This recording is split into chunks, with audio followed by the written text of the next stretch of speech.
दोस्तों आप सभी लोगों का स्वागत है हमारे YouTube चैनल परीक्षा 24 में। तो दोस्तों यहाँ पर हम लोग जो है बायोलॉजी का, ये आप लोग देख रहे हैं बायोलॉजी का हम लोग जो है पहला चैप्टर यहाँ से हम लोग कंप्लीट करेंगे इस वीडियो के माध्यम से MCQ के द्वारा, ठीक है।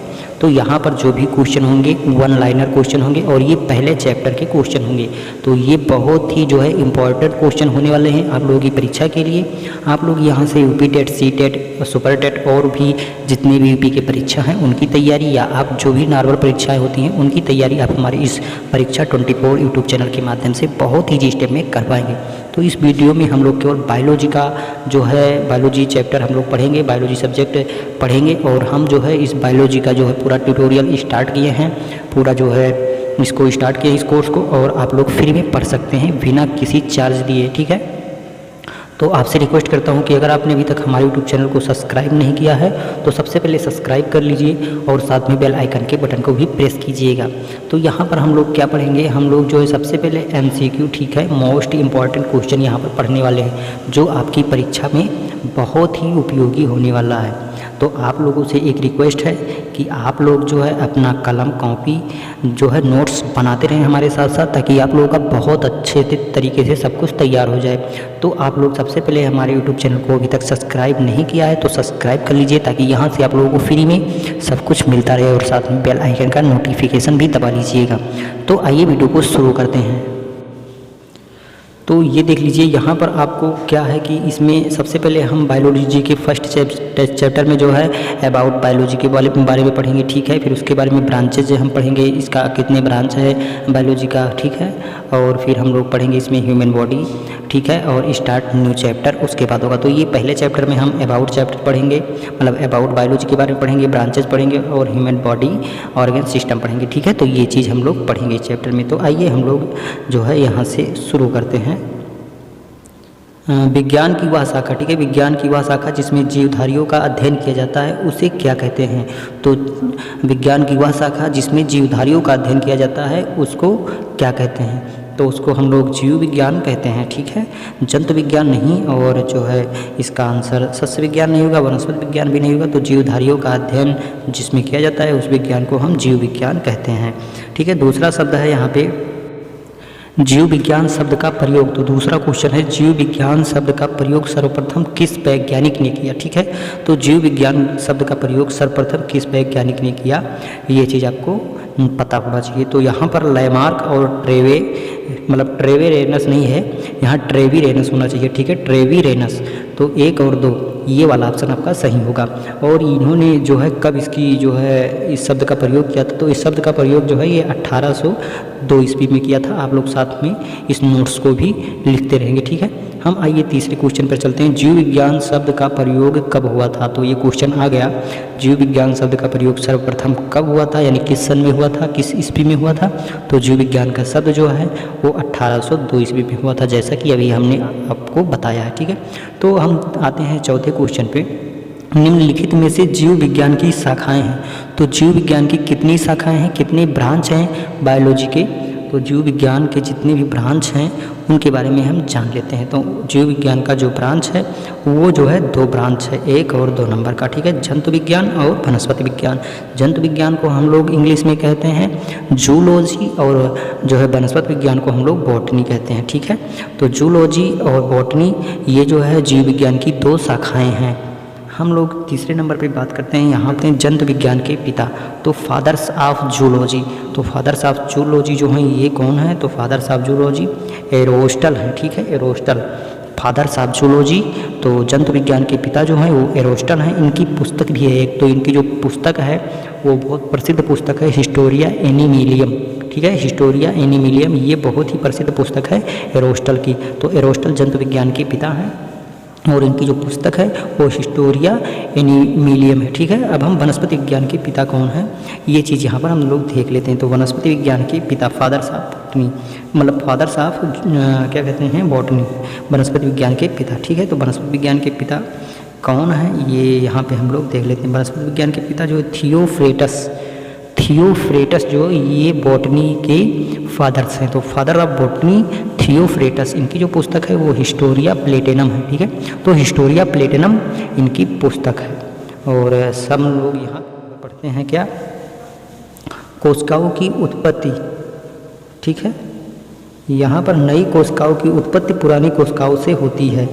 तो नई कोशिकाओं की उत्पत्ति पुरानी कोशिकाओं से होती है, यह कथन किसका है? तो नई कोशिकाओं की उत्पत्ति पुरानी कोशिकाओं से होती है, ये कथन जो है, तो ये कथन जो है किसका है? Rudolf Virchow. रुडोल्फ विर्चो का कथन है कि नई कोशिकाओं की उत्पत्ति जो है वो किससे होती है? पुरानी कोशिकाओं से होती है। अब यहाँ पर हम लोग इस क्वेश्चन को पढ़ेंगे कि जो है 8वां क्वेश्चन है हमारा, उत्परिवर्तन के जनक कौन है? तो उत्परिवर्तन के जनक जो हैं वो ह्यूगो डी ब्रीज हैं। ह्यूगो डी ब्रीज जो है ये उत्परिवर्तन के जनक हैं। तो आप लोग नोट्स ज़रूर बनाते रहें ताकि आपको अच्छे तरीके से समझ में आ जाए। यहाँ पर हम आपको पूरा बायोलॉजी का पूरा चैप्टर जो है एकदम फ्री में देंगे, ठीक है, कोई भी आपको चार्ज नहीं देना होगा। जीन में 9वें नंबर पे हम चलते हैं, 9वें क्वेश्चन पे। तो जीन में अचानक से होने वाले परिवर्तन को क्या कहते हैं? आप लोगों को ये चीज़ पता होना चाहिए कि जीन में अचानक से होने वाले परिवर्तन को क्या कहते हैं। तो जीन में अचानक से होने वाले परिवर्तन को हम लोग जो है उत्परिवर्तन कहते हैं। जीन में अचानक से होने वाले परिवर्तन को क्या कहते हैं? उत्परिवर्तन कहते हैं। और हम लोग जो है यहाँ पर चलते हैं 10वें नंबर पर। जीन की खोज किस वैज्ञानिक ने किया था? तो जीन की खोज जो है जेड जॉनसन ने किया था। हम लोग चलते हैं 11वें क्वेश्चन पे। डीएनए का द्विकुंडली मॉडल किस वैज्ञानिक ने प्रस्तुत किया था? तो डीएनए का जो है डीएनए का द्विकुंडली मॉडल किस वैज्ञानिक ने प्रस्तुत किया था? वाटसन व क्रिक ने प्रस्तुत किया था, ठीक है।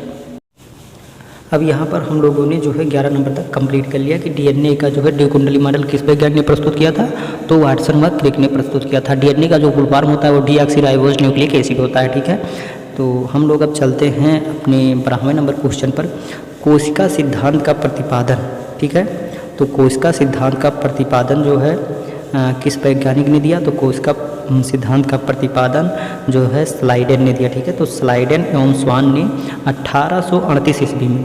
तो कोशिका सिद्धांत का जो है कोशिका सिद्धांत का प्रतिपादन मतलब कोशिका सिद्धांत किस वैज्ञानिक ने दिया और कब दिया?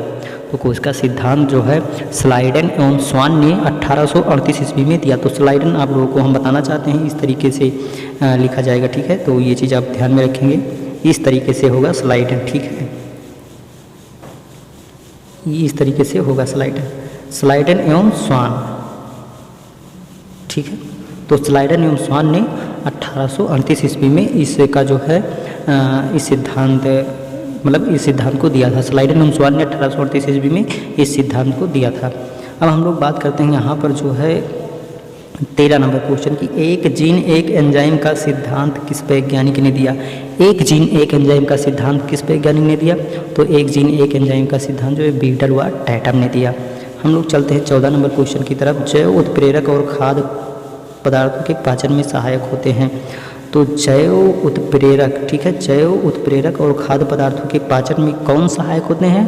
तो आप लोगों को तो ये पता होगा क्योंकि बहुत ही नॉर्मल ऑप्शन है, बहुत ही सिंपल ऑप्शन है, एंजाइम, ठीक है।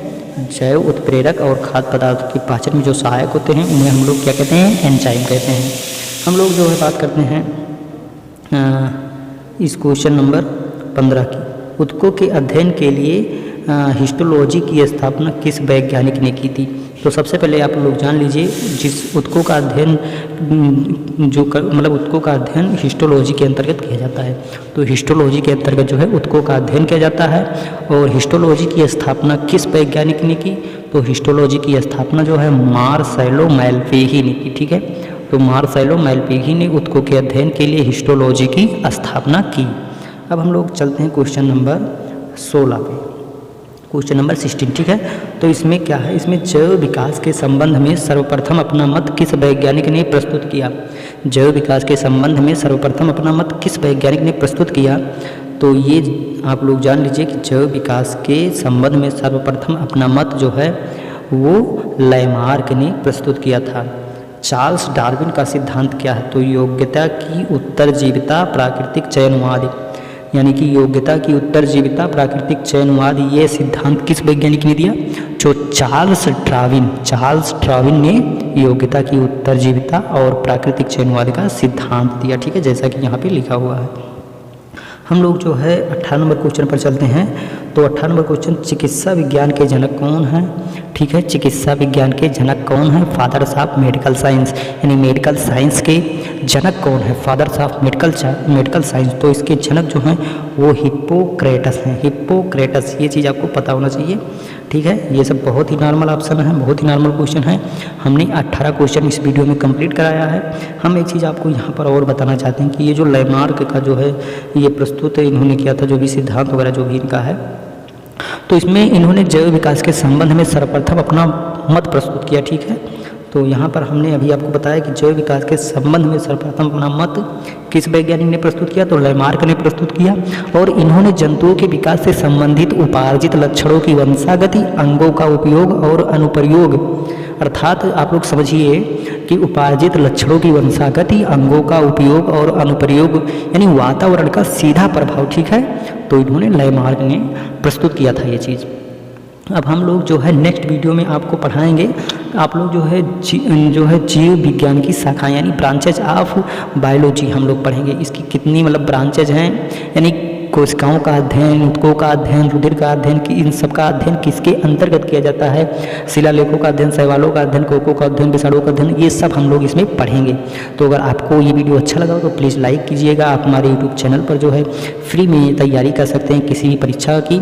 और अगर आप लोग को नोट्स वगैरह चाहिए या आप लोग कुछ और भी पढ़ना चाहते हैं तो आप हमारे pariksha24.blogspot.com ब्लॉग पे जाके वहाँ से तैयारी कर सकते हैं एकदम फ्री में। आप हमारे यूट्यूब चैनल को सब्सक्राइब जरूर कीजिएगा। परीक्षा24 यूट्यूब चैनल पर सर्च करके, आप गूगल में सर्च करेंगे तो भी ये चीज़ आ जाएगा। तो आशा करता हूँ ये वीडियो आपको बहुत ही अच्छा लगा होगा। और हम परीक्षा24 पे आप सभी लोगों का बार बार स्वागत करते हैं। आप लोग आइए और यहाँ से सभी विषयों की तैयारी जो है करिए एकदम संपूर्ण और अच्छी तरीके से, ठीक है। तो यहाँ पर आधी अधूरी नहीं, पूरी तैयारी आपको मिल जाएगी, ठीक है। तो हम इस वीडियो को यहीं पे समाप्त करते हैं, मिलते हैं अगले वीडियो में।